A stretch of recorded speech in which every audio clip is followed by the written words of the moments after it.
Ni Uhuru oketo ka KDF to kete barabara ni mane makoro miyo Kenya dhi marach to gisechoko 1.3 trillion.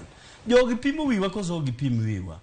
Giwachnwa ni 1.3 trillion magisechoko to timo ang'o? Kapod wawe bilion 15 mane Ukuru Yatani owuok oko kawuono, jalo mane ta weche mag omenda e Sirkand Uhuru. Oselero gi maler kawuono kaka gigo nobedo. Koro ginyiso to margi magisechoko ni to nade?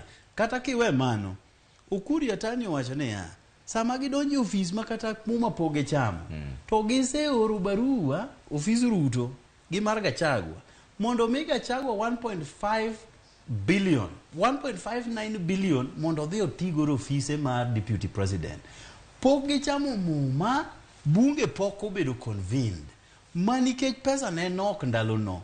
Gachagua no miye million 500 mondo dhi oran godo ofis kacha. Nyogi puchi chamo wiyane ya. Nene gidonjo ofis kacha giyudo million 83. Ok niwinjo kae magiwacho.